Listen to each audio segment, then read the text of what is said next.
Welcome. And we start off with our bracha. Baruch atah Adonai Eloheinu melech haolam asher kitshanu b'mitzvotav v'tzivanu la'asok b'divrei Torah. Amen. I'm going to go into the screen share. Oh, yes. That's good. I actually have an illustration that I want to hopefully show you in a little bit. But let's see how this works. Okay. I'm just sorry. I was just sort of checking to see my connection, and I hope it's good enough. Right. Here we go. Oh gosh, it's saying my internet connection is unstable. All right. Can you all hear me well? Otherwise, Yes. I'm going to move. All right. Yes, we can hear you. Okay. But we just lost the text. Yes, I stopped the share. Okay. So, Ani Hashem Elokechem. I, Hashem, am your God. Asher hotzeti etchem. So Asher means who, but it could also be because, right? In that, hotzeti etchem, I brought you out, me'eretz Mitzrayim, from the land of Egypt, mihiyot lahem avadim, from being for them slaves. For eshbor motot ulchem, and I broke the bars of your yoke. Ve'olech etchem komemiut, and I took you. I took you standing upright.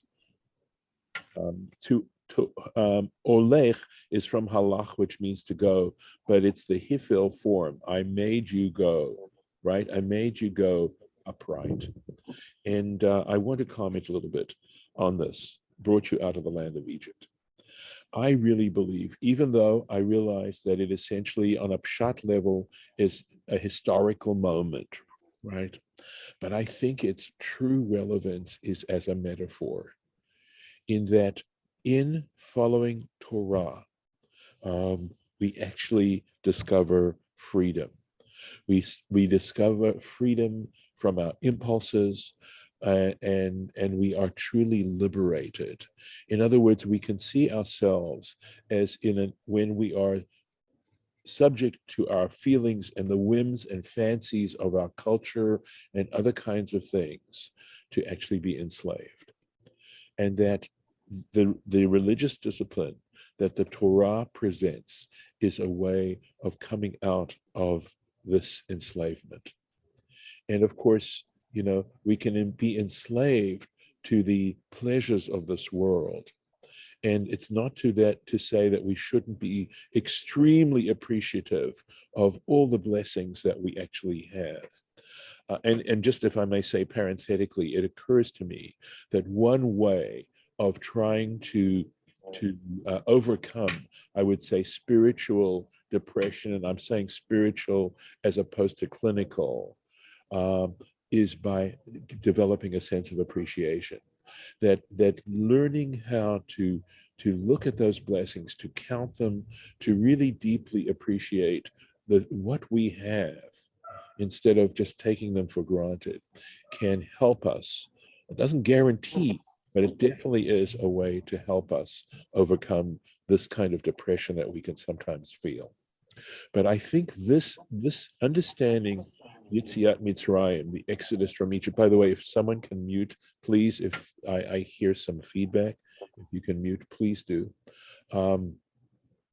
That's what brings it up to date right now. That this Exodus from Egypt is not a one-time event in the past, even though the fact of it would mean that we are deeply, deeply indebted to show our loyalty to Hashem, and that's, I think, part of the idea there, is that we have this special relationship with God, that we owe God the fact that we were released from being slaves to Pharaoh, but I think we also have that sense nowadays as well, and that's what makes it continue. So, and by the way, There is a statement in the rabbinic text that says that every person, every Jewish person, should see themselves as having personally been liberated from slavery in Egypt. And of course, the word Mitzrayim, as some of you know, means straits, as in narrow straits, as in being pressed in, right? Surrounded. So here we go. Let me find the place.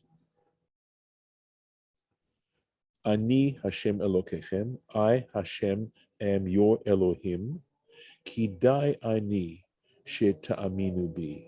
It is I deserve, in a sense, it's saying, right? I am worthy that you should believe in me.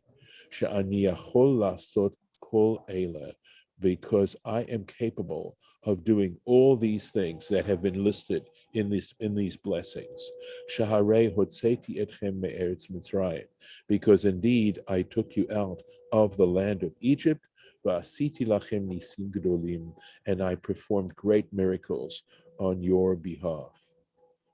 So again, it's what it's saying is, at least to the people, right? If we look at it as they say in German scholarship, Sitz and Leben, if you look at it and it's actual, the moment you might say that Moses is speaking to the Jewish people, to the Israelites, if we look at it as of that moment, they have still in their memory what has happened, you're right, that they've experienced that liberation from Egypt. And God is saying, look at what I did.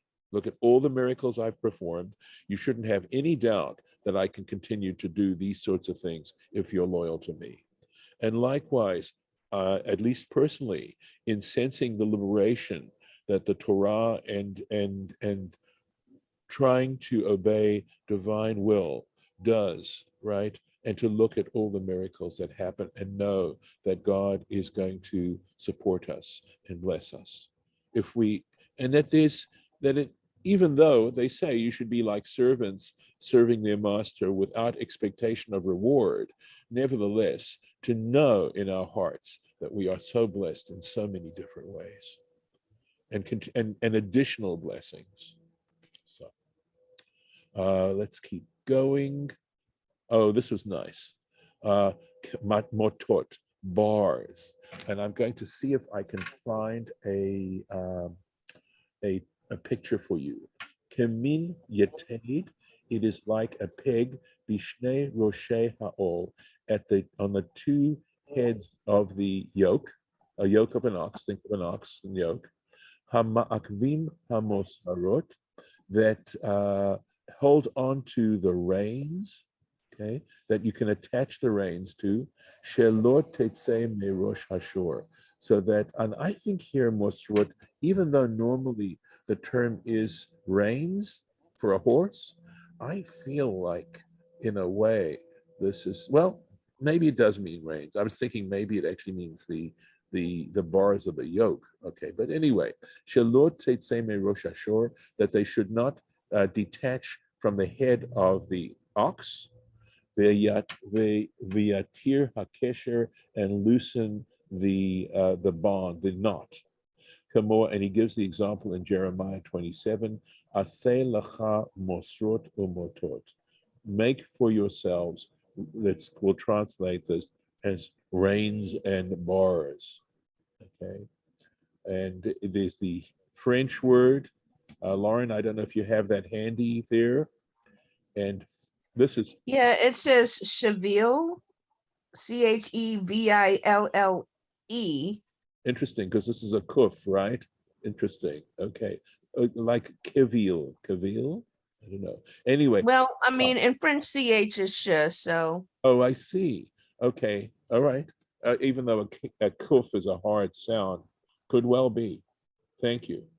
As I said, flock in German or in Yiddish, right? So it means this particular part. Let me see if I can quickly find the picture that I was looking for. Here it is. I found it. Baruch Hashem. There's the picture. I believe this is what we're It talking. means peg. Right. It says, I looked it up, it means peg. Okay, nice. So I think this is the peg that they're talking about. Right? So that the yoke does not detach from the ox. Anyway, I thought you'd like to see a picture of it, but I believe he's talking about this. And of course, this is a bar, right? Okay.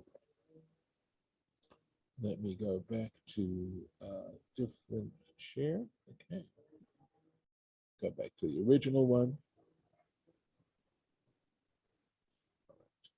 So, koma miyut, upright.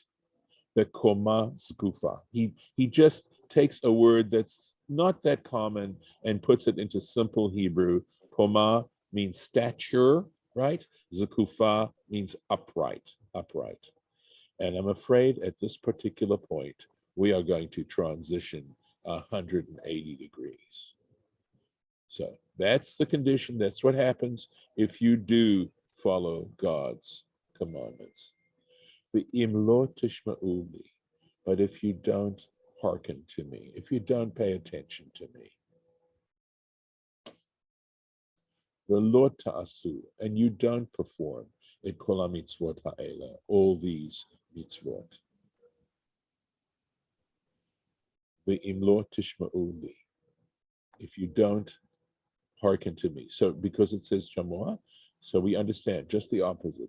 Liyot amelim ba Torah, to occupy yourselves, to labor in the Torah, v'lada'at midrash chachamim, and to understand the interpretation of the sages. Right? We're laboring in it right now. Yachol, so he says, now he argues, because of course, if you don't hearken to me, it could mean Yachol, it's possible, lekiyum hamitzvot, that we could be talking, that this sentence is actually talking about upholding the mitzvot, performing the commandments.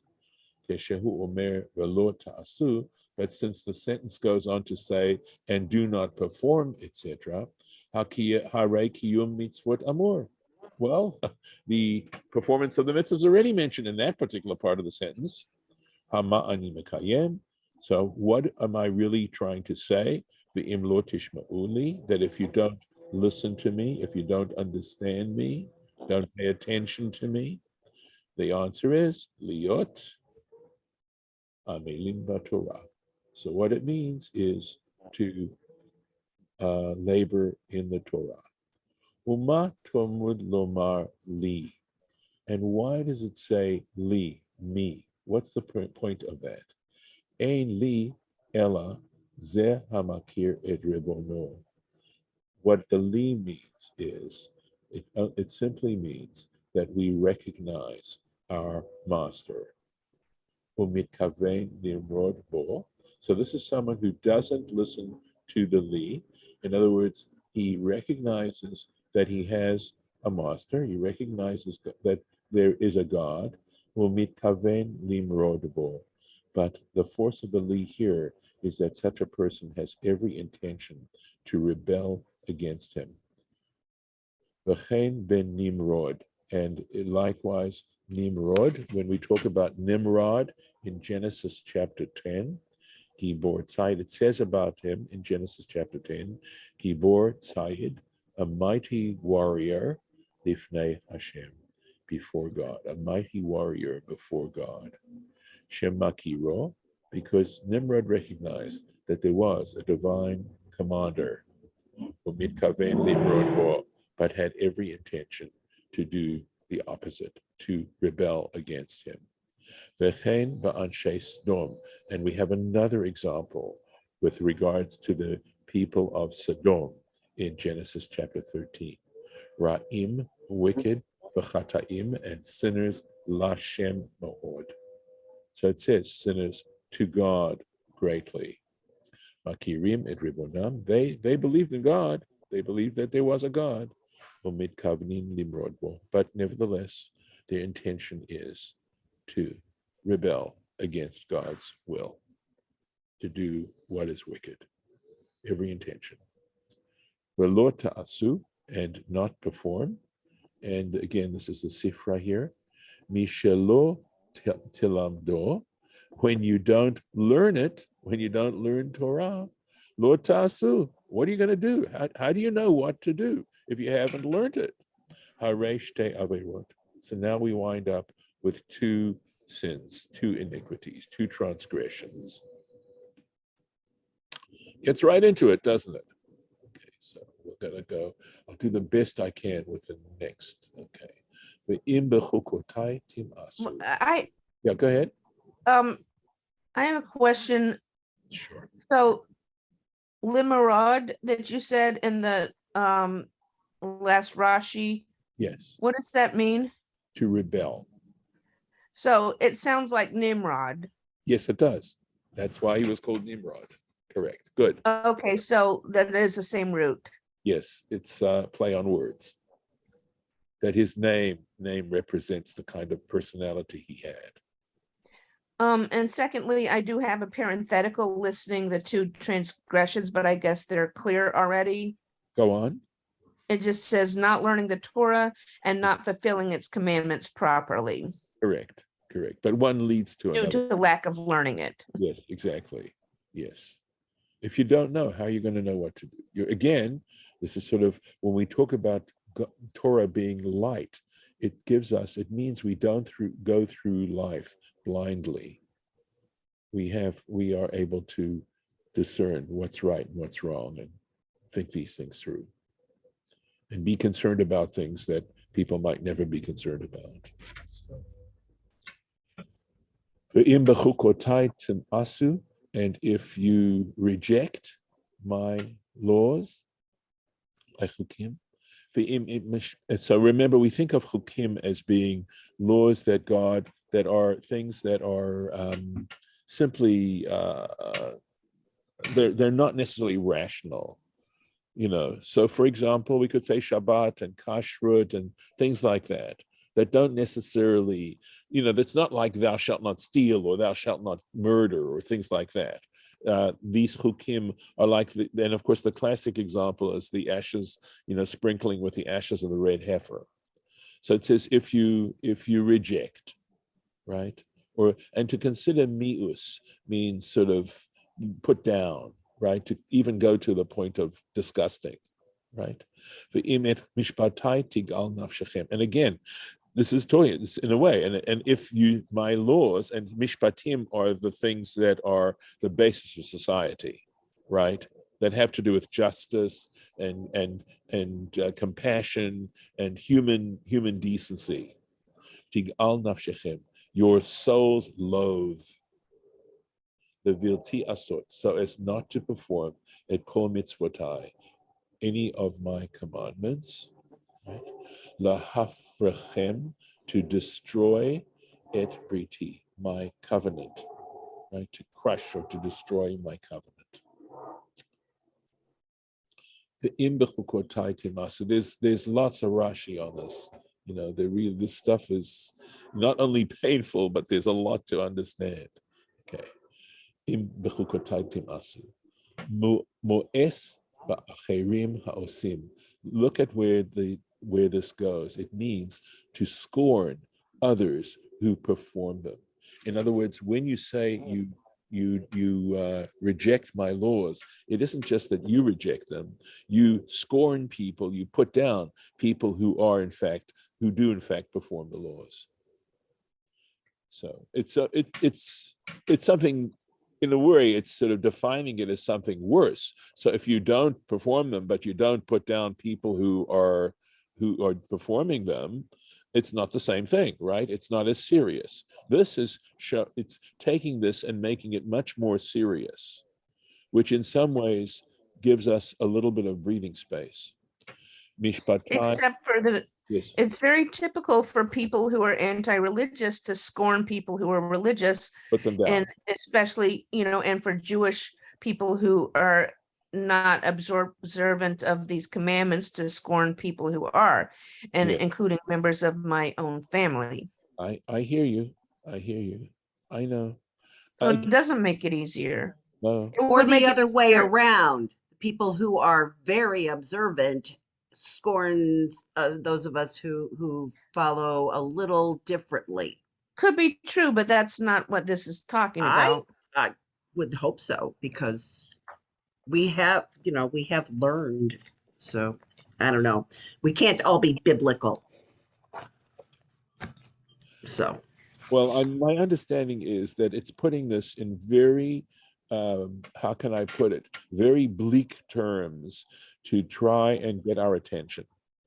Okay, and that I think it has more to do with direction than necessarily accomplishment, right? That there's a huge difference between a desire to do this and to do the best you can, even if you don't succeed, and that it's the process that really counts. But nevertheless, it has to put it in stark terms for us to understand that there are serious consequences to these things.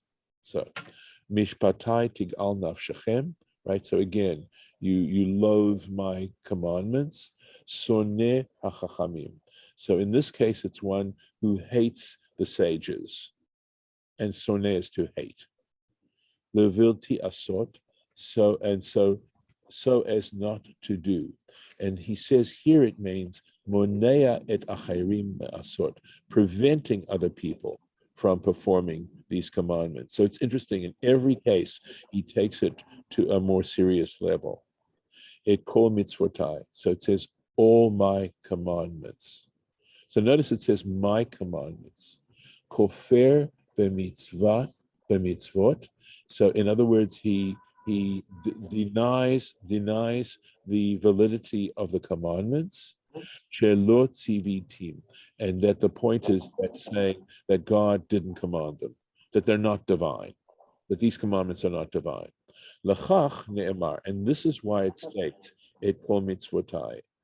Again, I need to ask whoever's not muted to please mute yourself. Ne'emar et kol mitzvotai. That's why it says all my commandments. V'lo ne'emar et kol hamitzvot, and it doesn't simply say and who doesn't do all the commandments. It says my commandments, understood to mean that they are divine, that they're of divine origin. You can see how, here we are reading stuff from about the 12th century, and yet look at how modern it represents, how what a modern point of view it seems to be representing. Just interesting. Let me keep going. Let me find it. Okay. Lahafrachem et briti, right? To crush, to destroy my covenant. Kofer ba'ikar, right? It means to deny a basic principle, but what it means is to deny God's existence, to deny the existence of a greater, of a transcendent power. And now Rashi does it. Harei sheva averot. We're looking at 7 transgressions. Harishona goreret hashniya. The first causes the second, it brings along the second. In other words, it's a consequence of the first. V'chein ad hashvi'it ve'eluhein, and going all the way up to the 7th transgression. Lo lamad, he didn't study. V'lo asa, he didn't perform. Mo'es ba'acherim ha'osim, he looks down on, he scorns other people who perform this. It's number 3, right? Soneh et hachachamim, he hates the sages. And it all starts, by the way, this is why, I'll finish it up. Monea et acherim, and then he prevents other people from performing them. Kofer b'mitzvot, he denies the validity of the commandments. Kofer ba'ikar, and ultimately he denies the very existence of God. So this is, when it says Talmud Torah keneged kulam, that the study of Torah is equivalent to them all. You can see it. This is an underscore of what we mean by that. And I think this may be a good point for me to stop. I've given you enough to swallow for the time being. And so we've got one more day. Let's see where we are. Okay, no, we're actually, I think that we're on the previous page, but I'm going to stop here. All right. Well, this is very hard. I warned you, I was not kidding. And you can see that I wasn't kidding, because it really, scrapes to the bone. And to be able to look at this and not, of course, say, forget about it, right? It's so easy to be angry. But I think I think we're talking about, people who deliberately do this kind of stuff. And again, is it important for us to understand the consequences of our decisions? Um, I've had to sermonize about these tough sections of the Torah, and it happens essentially several times a year. So the two times, of course, are here in Leviticus with Bechukotai, and also in Deuteronomy and Parsha Ki Tavor, where we have this kind of material. And I tried the last time, I believe, when I spoke about it, I tried to explain that there's actually some implied compliment, right? Somebody who's so hopeless, you don't bother. And in a sense, this is saying, I believe you're capable of something better. And that's why I'm telling you this. And I really believe in you. And the other piece is from just practicalities.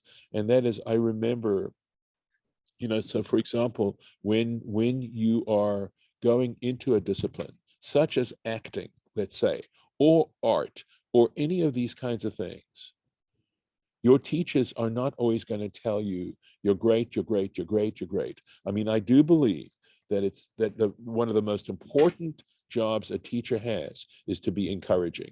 If you're not encouraging, you should not be a teacher. But on the other hand, if you're not willing to give criticism, if you're not willing to take criticism, don't ever bother trying to improve. And the ability to take criticism, if it's honest and it's not it's not directed at you personally, it's not ad hominem. But sometimes in those disciplines, people say things that are very insulting and stuff like that. And in a way, I think it's supposed to be getting someone's attention. But I know that when you go into those particular things, you're not always told how wonderful you are. And sometimes you're told very, very serious kinds of things. So we have a little more time. Please, I would love your reactions, because if there's any way I can help you, absorb this without kicking back, not to say that you are, I'd like to be able to do that. No comments. Ouch. Well, I would still say that at least one of my siblings, if not more than one, Yes. has done all of that.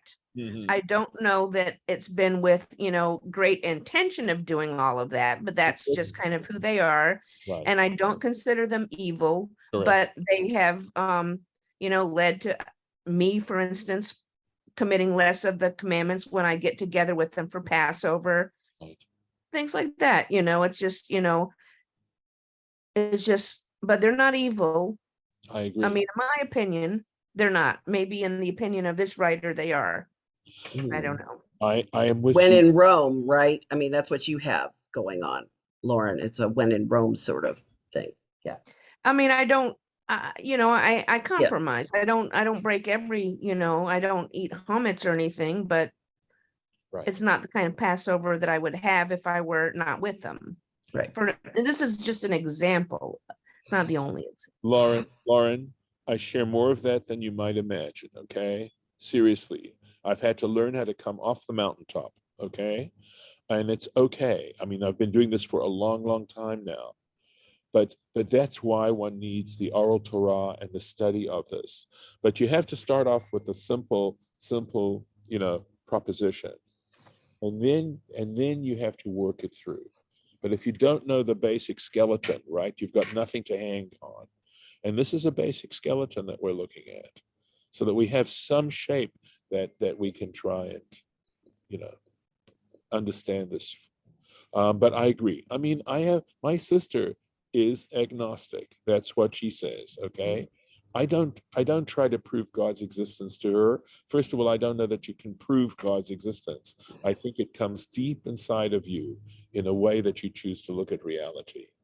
And we live in a culture that is not actually helping us to do that, to accomplish this. And your view of God and my view of God are not the same, because we are two different people. And so it's really hard to explain to somebody what you believe in as opposed to what they should believe in. you know. It's like, Well, I don't think agnosticism is the point. I mean, if you're just not sure whether God exists, that's not the point. I think the attitude, in other words, I share some skepticism about all of this, but I don't have the attitude of scorning it and thinking it's, you Right. know, not, it's all invalid and that it, you know, should be thrown away. That's different from my family. We may share some of the skepticism, but we have different attitudes about religion and rabbis and sages and mitzvot and all of that. Yeah, I mean, again, I don't consider in fact, I see so many incredible things that my sister does, in fact, do, you know, in terms of her acts of compassion and concern, you know, which go far beyond my abilities. I really think I think before we end the session, I think what is valuable here is not to utilize this as a goad to judge other people. I think we need to look at it at ourselves. Okay, am I studying sufficiently? Am I? I mean, my level of knowledge, I'm grateful for what I have. And to look at myself and by the way, Golda, in terms of what you were saying about, you know, different beliefs in God, my belief is ever evolving. Right? Mhm. I understand Sure. Elohim now in a different kind of way than I understood it 5 years ago. Sure. Right? So, I mean, these are all things which we grow, but I think what is so important is not to look at these passages and say, oh, so-and-so, so-and-so. No, absolutely not. Okay? This is, Because you're doing one of those things when you do that. well, that's the question, right? Yeah. So Mordechai Miller, in reading this material, has to say, wait a second, how does this affect Mordechai Miller? To Right. what degree is Mordechai Miller rejecting God or rejecting commandments or being lazy in Torah study? Or, you know, it says, Amelim Torah. Mhm. It's So a that's personal so journey. so important. Yes. I mean, though on Tuesday we were talking about not Tuesday, Monday, a group thing that you could have a group getting blessings, Yes. Yes. but the curses are more, or the non-blessings are more personal, Right. maybe. Right. And again, I'm not saying you might not expand a little bit in the sense that you're mentioning, Golda, Yeah.